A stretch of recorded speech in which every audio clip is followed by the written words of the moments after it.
सोनपुर नाम के एक राज्य में एक किसान रहता था जिसके 3 बेटे थे। जब वो बड़े हो गए तो उसने अपने तीनों बेटों से कहा, बेटा, अब तुम लोग बड़े हो गए हो तो अब तुम लोगों को शादी कर लेनी चाहिए। तुम लोग जाओ और अपने अपने लिए पत्नियां ढूंढो। मैं तुम तीनों को बहुत प्यार करता हूँ और मैं चाहता हूँ कि तुम लोगों को अच्छी अच्छी पत्नियां मिले। इसलिए जो भी लड़कियां तुम लोग अपने लिए चुनोगे, पहले मैं उनका इम्तिहान लूंगा कि वो तुम्हारे लिए अच्छी पत्नियां बनेगी या नहीं। इसके बाद ही तुमको अपनी चुनी हुई लड़की से शादी की इजाजत मिलेगी। पर वे हमें मिलेंगे कहाँ पिताजी? उसके लिए तुम लोग को चिंता करने की जरूरत नहीं है। मैंने 20 साल पहले अपने खेतों में 3 पेड़ लगाए थे। मैं चाहता हूं कि तुम तीनों एक एक पेड़ काटो और फिर जिस दिशा में तुम्हारा पेड़ कट कर गिरे, तुम उसी दिशा में अपनी पत्नी को ढूंढने जाओ।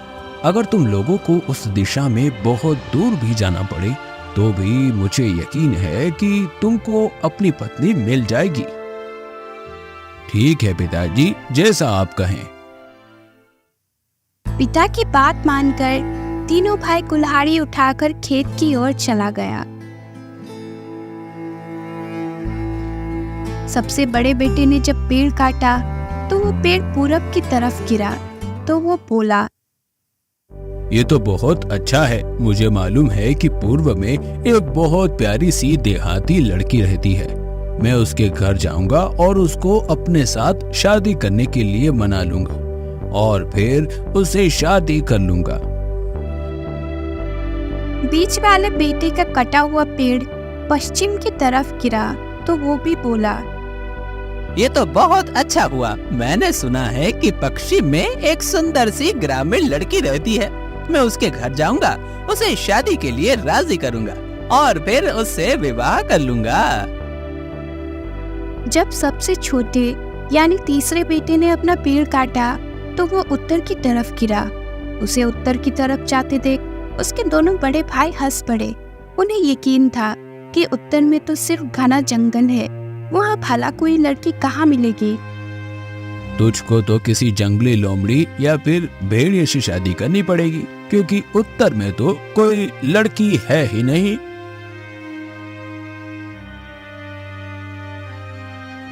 फिर भी सबसे छोटा बेटा, जिसका नाम आदित्य था, अपने पिता की इच्छा का मान रखते हुए पत्नी की तलाश में जंगल की ओर चल पड़ा। उसके दोनों बड़े भाइयों ने अपनी होने वाली पत्नियों को खुश करने के लिए उपहार चुने और अलग अलग दिशाओं में रवाना हो गए। आदित्य भी उत्तर दिशा में घने जंगल के बीच से गुजरता हुआ आगे बढ़ने लगा। हालांकि उसे पूरा विश्वास था कि वहाँ कोई लड़की नहीं मिलेगी जो उसकी पत्नी बन सके। इसके बावजूद वो बिना रुके जंगल के अंदर दूर तक चलता चला गया। कुछ समय बाद वो एक झोपड़ी के पास पहुंचा। झोपड़ी को देखते ही उसके दिल तेजी से धड़कने लगा। उसे अचानक ही एहसास हुआ कि शायद उसे यहाँ उत्तर में ही अपनी पत्नी मिल जाए।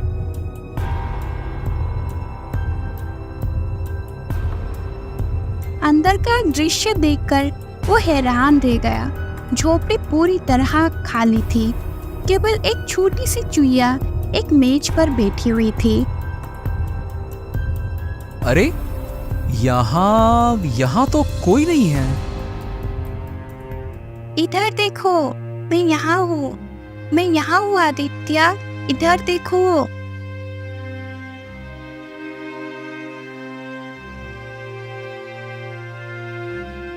अरे, तुम तो एक छोटी सी चूहिया हो और तुम मेरा नाम भी जानती हो।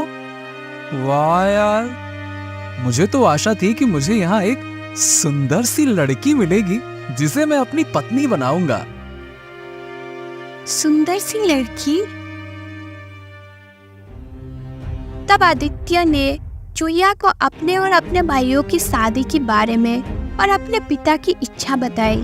फिर वो बोला, हाँ, मुझे पता है कि मेरे दोनों भाई अपनी अपनी पत्नियां ढूंढ लेंगे, पर मैं ये नहीं चाहता कि मेरे पिता मुझसे निराश हों या ये सोचे कि मैं अपनी पत्नी ढूंढ नहीं सका। मैं भी उनकी इच्छा पूरी करना चाहता हूं, लेकिन मुझे समझ नहीं आ रहा कि मैं क्या करूं। तो तुम मुझसे ये क्यों नहीं कहते कि मैं तुम्हारी पत्नी बन जाऊं? यहाँ उत्तर में तो कोई लड़की रहती नहीं, लेकिन मैं तुम्हें बहुत प्यार करूंगी और हमेशा तुम्हारे लिए वफादार भी रहूंगी।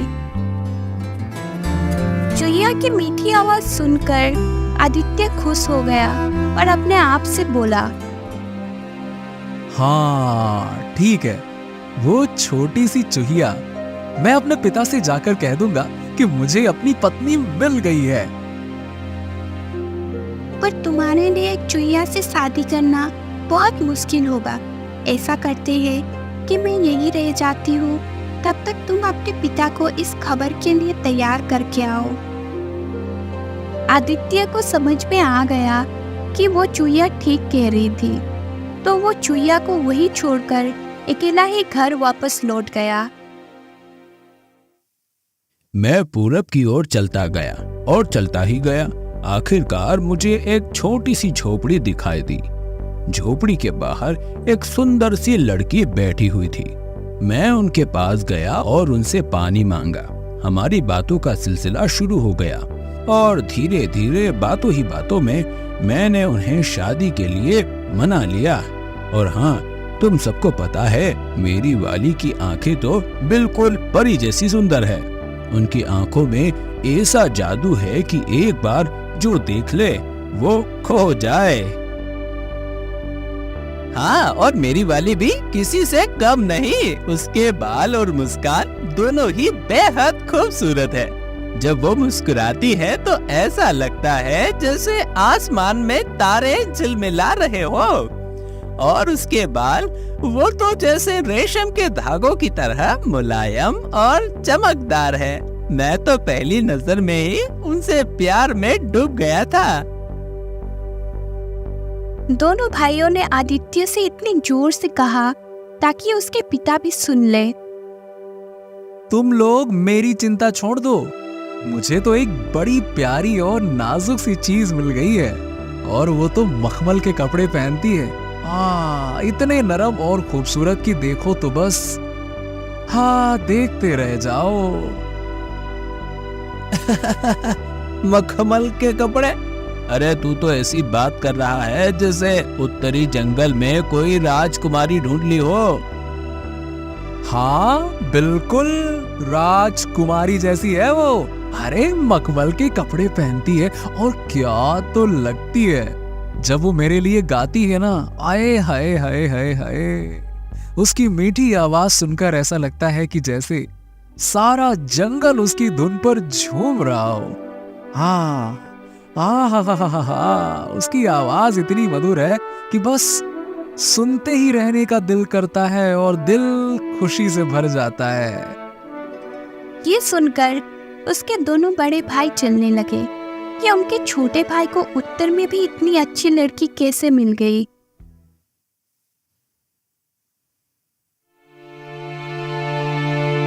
मैं अब भी ये तय नहीं कर पा रहा हूँ कि तुम तीनों में से किसको सबसे अच्छी पत्नी मिली है।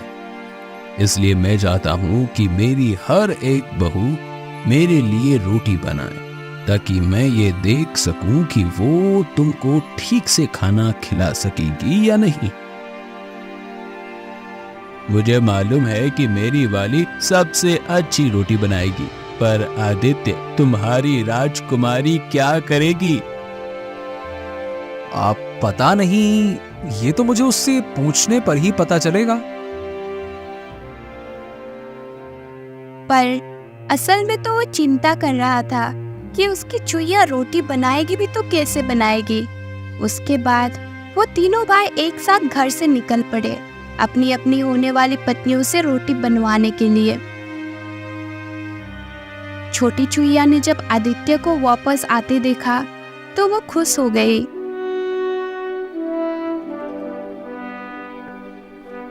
आपका मुंह क्यों उतरा हुआ है? क्या पिताजी को हमारी शादी मंजूर नहीं?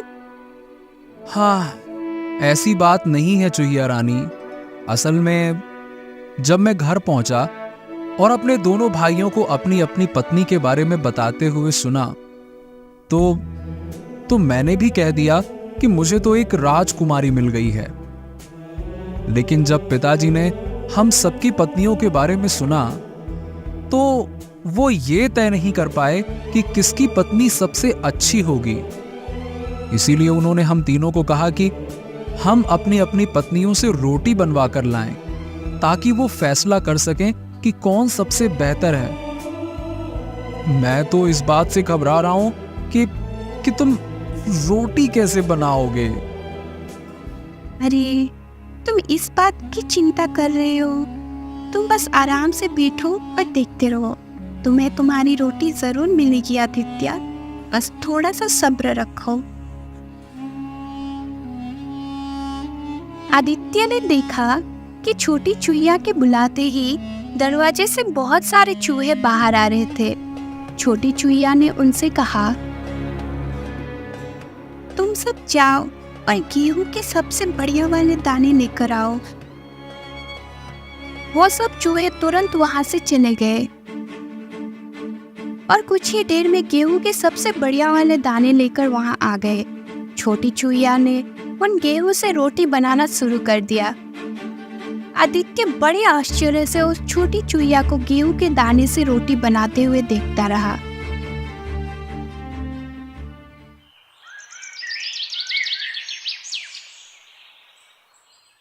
अगले दिन तीनों भाई अपनी अपनी रोटियां लेकर पिता के पास पहुंचे। एक एक करके दोनों बड़े भाइयों ने रोटी पिता को दी। पिता ने पहले दोनों बड़े भाइयों की रोटी चखी और कहा, तुम दोनों की होने वाली पत्नियों ने बहुत अच्छी रोटियां बनाई है, जैसे देहाती लड़कियों से रोटी बनाने की उम्मीद की जाती है। उन्होंने वैसी ही रोटियां बनाई है। वो संतुष्ट था कि शादी के बाद उसके दोनों बहुएं उसके बेटों को ठीक से खाना खिलाती रहेगी। तब आदित्य ने अपनी रोटी अपने पिता को दी। पिता ने रोटी को चखा और बोला, अरे, ये रोटी तो बहुत ही सुंदर और सफेद है। जरूर किसी बढ़िया और महंगे अनाज से बनी है। लगता है कि तुम्हारी होने वाली पत्नी बहुत अमीर है। हाँ पिताजी, उसने तो बस इशारा किया और उसके नौकर तुरंत आटा लेकर हाजिर हो गए। फिर उसने उसी आटे से रोटी बना दी। बस बन गई रोटी। ये सब तो ठीक है, पर अब हम एक और परीक्षा लेना चाहते हैं। तुम्हारी होने वाली पत्नियों को एक और काम करना पड़ेगा। मैं देखना चाहता हूँ कि क्या वे सिलाई भी कर सकती है या नहीं। तुम लोग जाओ और उनके हाथ से बने हुए कपड़ों का नमूना लेकर आओ। ये सुनकर दोनों बड़े भाई खुश हुए, क्योंकि उन्हें पता था कि उनकी होने वाली पत्नियां कपड़ा बुनना जानती थी। और वे सोच रहे थे कि कोई राजकुमारी तो कपड़ा बुन ही नहीं सकती। हाय, अब मैं क्या करूं? मेरी चूहिया ने तो रोटी बना दी, लेकिन अब ये कैसे कहूं कि वो कपड़ा भी बुन सकती है या नहीं। फिर भी वो ये सोचकर मुस्कुराया कि अगर चूहिया कपड़ा ना भी बुन सकी तो कम से कम वो उस बोलने वाली चूहिया से फिर से मिल तो सकेगा। जब आदित्य चूहिया के पास पहुंचा तो चूहिया उसको फिर से देखकर बहुत खुश हो गई और वो तुरंत ही आदित्य के पास आ गई।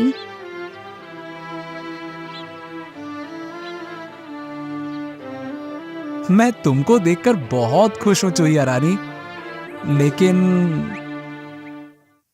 लेकिन क्या आदित्य? क्या तुम्हारे पिता को मेरी बनाई हुई रोटी पसंद नहीं आई, या फिर उन्हें कुछ और चाहिए? क्या है ना कि रोटी तो बहुत पसंद आई, पर वो तुम्हारे हाथ के बने हुए कपड़े का नमूना देखना चाहते हैं। क्या तुम कपड़ा बुन सकती हो? देखो, मैंने कभी सुना तो नहीं है कि कोई चूहिया भी कपड़ा बुन सकती है, लेकिन अब मैं क्या करूं? पिताजी ने यही कहा है। ये सुनकर चूहिया फिर हंसी और एक बार फिर उसके बुलाने पर दरवाजे से बहुत सारे चूहे बाहर आ गए। वे अपने राजकुमारी के हुक्म का इंतजार करते हुए उसकी ओर देखने लगे। चूहिया ने उनसे कहा, तुम सब जाओ और सबसे बढ़िया आलसी की रुई लेकर आओ।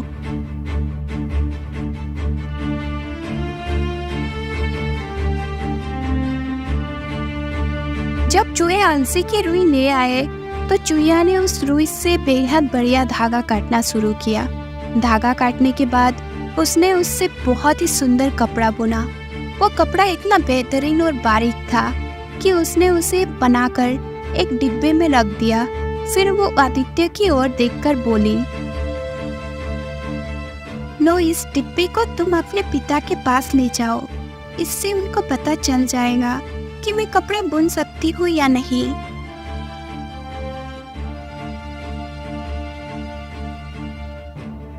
जब तीनों भाई अपने पिता के पास पहुंचे तो दोनों बड़े भाई मुस्कुराए।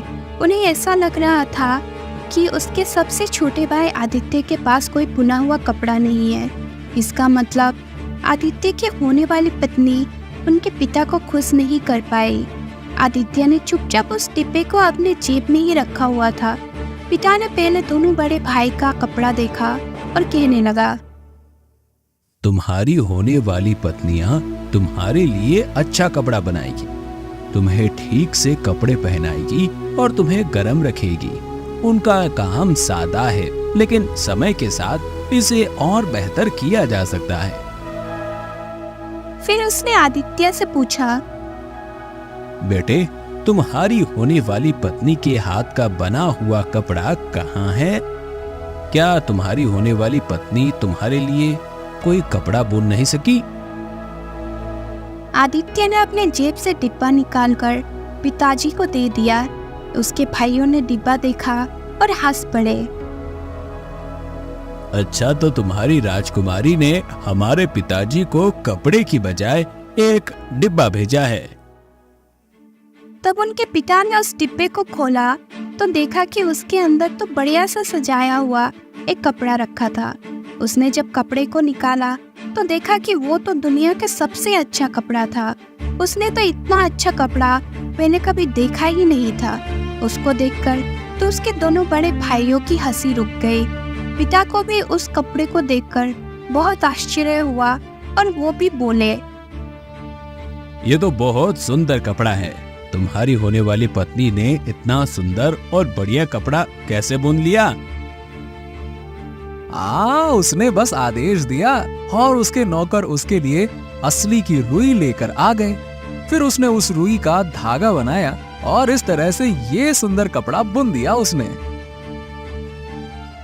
ये सब तो बहुत अच्छा था। अब मैं तुम लोगों की होने वाली पत्नियों से मिलना चाहूंगा, ताकि फिर तुम लोगों की शादी की जा सके। तो तुम लोग जाओ और उनको यहाँ लेकर आओ।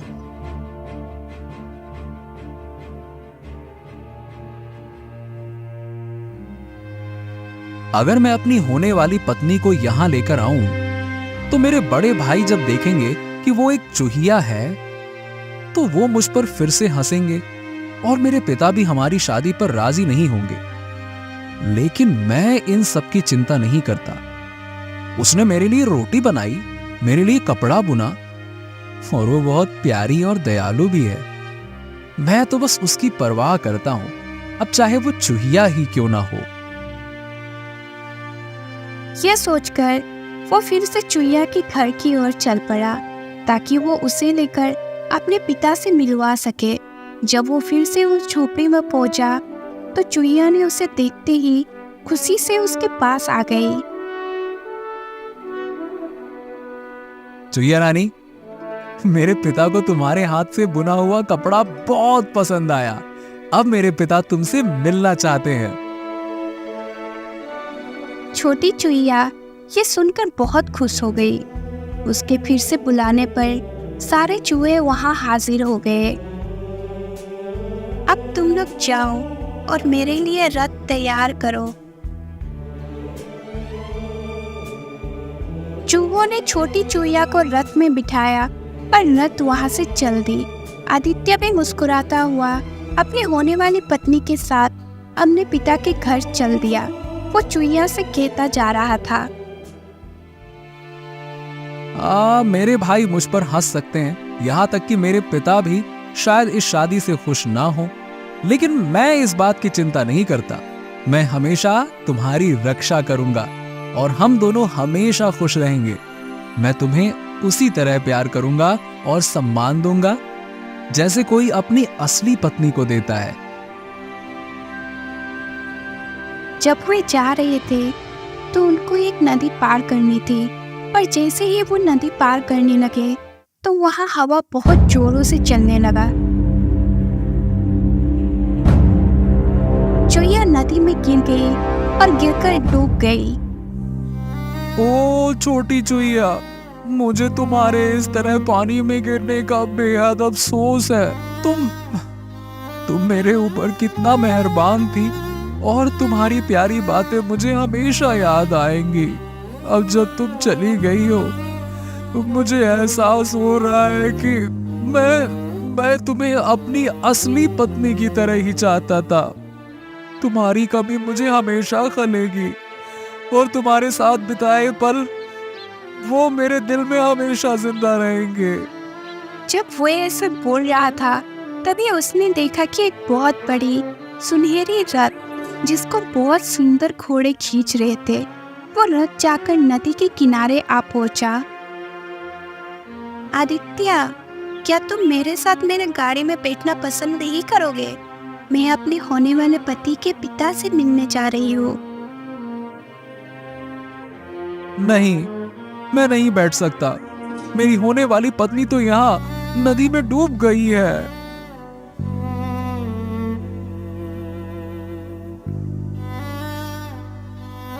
तुमने मुझे नहीं खोया है आदित्य। मैं तुम्हारी वो छोटी चुईया हूँ।